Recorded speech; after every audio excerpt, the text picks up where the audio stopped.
Hey guys, so today you're going to watch a quick video that will dive into some of the basics you need to know before you start reading Beowulf.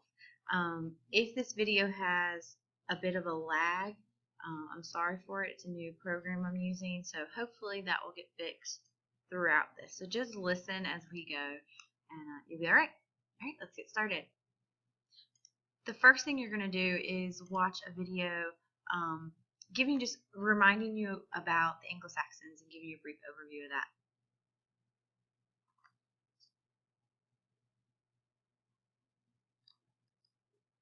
The History of English in 10 minutes. Chapter 1, Anglo-Saxon, or Whatever Happened to the Jutes. The English language begins with the phrase, "Up yours, Caesar," as the Romans leave Britain, and a lot of Germanic tribes start flooding in, tribes such as the Angles and the Saxons, who together gave us the term Anglo-Saxon, and the Jutes, who didn't. The Romans left some very straight roads behind, but not much of their Latin language. The Anglo-Saxon vocab was much more useful, as it was mainly words for simple, everyday things like house, woman, cloak, and werewolf. 4 of our days of the week were named in honor of Anglo-Saxon gods. They didn't bother with Saturday, Sunday, and Monday, as they'd all gone off for a long weekend. While they were away, Christian missionaries stole in, bringing with them leaflets about justice sales and Latin. Christianity was a hit with the locals and made them much happy to take on funky new words from Latin, like martyr, bishop, font. Along came the Vikings, with their action-man words like drag, ransack, thrust, and die. They may have raped and pillaged, but they were also into give and take. 2 of around 2,000 words they gave English, as well as the phrase, "Watch out for that man with the enormous axe."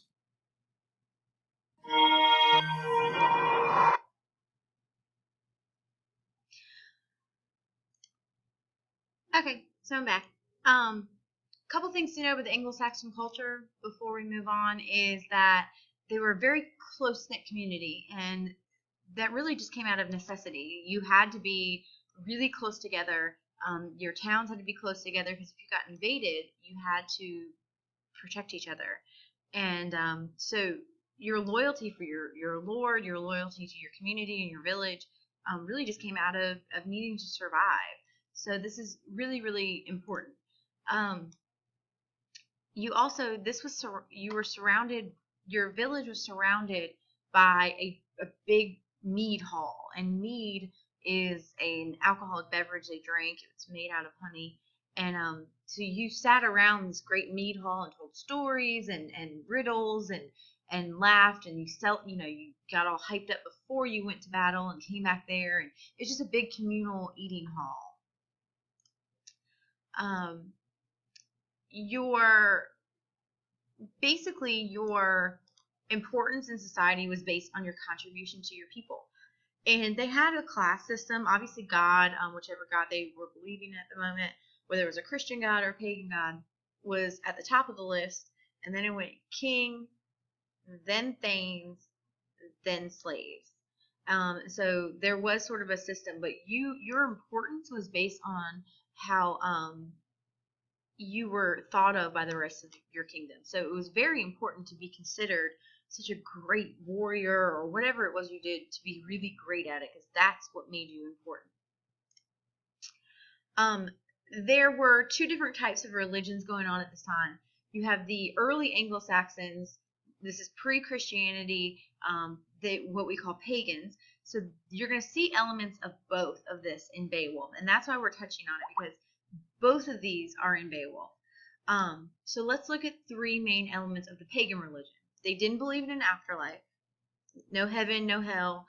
Your goal was earthly glory. Your goal was to do the best you could at the moment on earth. The next was that you were to live for honor, pride, and reputation. This is why the Anglo-Saxon people are always considered a war-filled and a battle-filled society. You going out to battle and doing a good job was really, really important at the time. And lastly, you believed in the law of revenge. Everything was to be done then, while you were on Earth, because when you went to the afterlife, that was it. You didn't have the opportunity for to become a better person when you went to the afterlife. And then eventually they do switch to Christianity. Now, something I want you to keep in mind is that when you read Beowulf, you're going to see 2 different types of religions in there. you're going to see this pagan religion, and you're going to see elements of Christianity. And the reason for that is because Beowulf was an oral story. It was told around those campfires in those mead halls, and they told them over and over and over again. And eventually, years later, it was written down on paper. And the people who wrote it down were most likely monks in monasteries. So they're going to add their Christian influence, their Christian elements in there. So you're going to see this weird combination of the pagan religion, and every once in a while, a hint of God, or Cain and Abel, and these Christian things in there. So it's a kind of it's interesting to see, and it'd be interesting to know actually how this story was before they were influenced by Christianity. So starting off, obviously the Christian influence is going to give you an afterlife. They believed in heaven and hell. They believe what you did on earth ultimately, decides whether you go to heaven and hell. So your goal in life is not to be is not to have some sort of earthly glory. It is to be a good person, ultimately to go to heaven.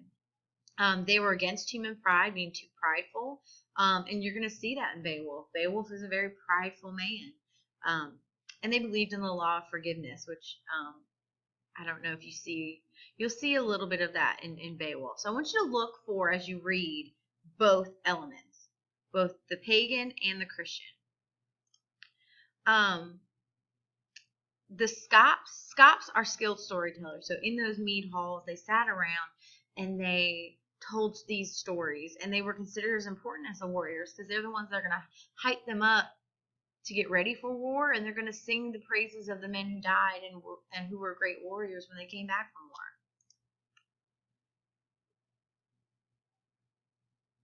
So now we're doing a little quick intro to Beowulf. You want to know what's so exciting about Beowulf?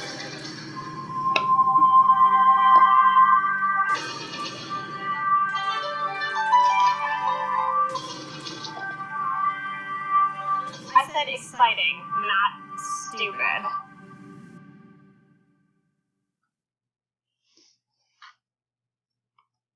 Okay, so they're making you read something that was written more than 1,000 years ago, and you're wondering, why me? But what if I were to tell you that within the pages of this book is the stuff of every Hollywood blockbuster ever made? Would you believe me? Wanna bet?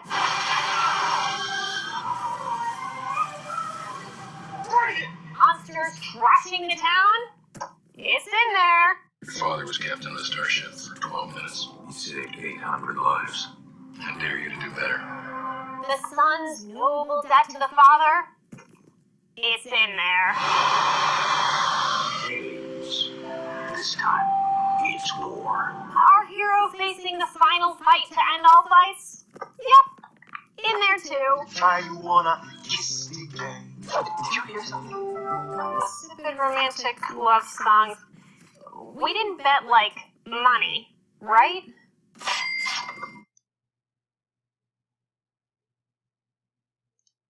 Okay, so I want you to go ahead and open up your Quizlet account, pause the video, open up your Quizlet account, and make sure you have a list created or a set created called literary terms. As we go through all these different stories, we're going to add literary terms. Create your Quizlet and then continue back with us. The first literary term you need to get down is called a motif. A motif is a reoccurrence of common elements. So things you see over and over again in literature and movies and shows. They're just basic concepts where you see over and over, like monsters. Monsters. They're in every story. They're practically in every story. The concept of light versus dark, good versus evil, bad versus good. We see it all the time. I want to say that's probably the most common motif you're going to see in pieces of literature. A dragon guarding the treasure. You see it in Shrek and The Hobbit and Harry Potter. And we're going to see that in Beowulf as well. And the concept of storytelling, somebody sitting down and telling a story, which is what Beowulf was. So motifs are things it's a reoccurrence. We're going to see it over and over again. The next thing is going to be an epic. An epic is a really long story, typically told in verse, meaning it's told in a poetic format. It typically also involves heroes and gods. The examples would be the Iliad, Odyssey, Divine Comedy, and Paradise Lost, and also Beowulf. We have a hero having to fight a bunch of monsters and have a bunch of challenges along the way for an ultimate end. Our next one is alliteration. Alliteration is the repetition of consonant sounds. Consonants, everything but A, E, I, O, and U. And it's the sound, not the letter. So the repetition of a consonant sound at the beginning of a word. For example, Mike's microphone makes much noise. It's the repetition not of the letter M, but of the sound M. And lastly is a kenning. A kenning is something you probably haven't heard of. A kenning is a compound word, so you get two words together, replacing a noun, a person, place, thing. So example, a swan road. So what do you think a swan road is? A swan road is a lake or some sort of body of water, is the road a swan takes. So I'm going to give you guys an example of some modern kennings. So let's check them out. So some modern kennings that we use every day is a gas guzzler, muffin top, rugrat, landline, eye candy, couch potato, and a tramp stamp. Go ahead and guess what those mean. Well, let's check and see if you got them right. A gas guzzler is a car that takes up a lot of gas, usually kind of a junk car. A muffin top is the fat that hangs over your pants when you wear pants that are too tight, because it looks like the top of a muffin. A rugrat is usually a bratty child or a kid. A house phone or a landline is a house phone. Eye candy is a good-looking person, candy for the eyes. A cancer stick is a cigarette. A couch potato is a lazy person. And a tramp stamp is a lower back tattoo. Let's look at some older kennings. Kennings that we don't typically use much anymore. So in a second, I want you to guess, see if you can guess what those mean. You have a sky candle, to be stout-hearted, battle sweat, helmet bearers, a dwelling place, storm of swords, Game of Thrones, and Feast of Crows. So go ahead and guess and see if you can figure out what they mean. Remember, they stand for a noun. Let's see how you did with that. Sky candle was the sun. It's a candle, something flaming in the sky. To be stout-hearted is to be brave. Battle sweat is blood. Helmet bearers are soldiers. A dwelling place is a home.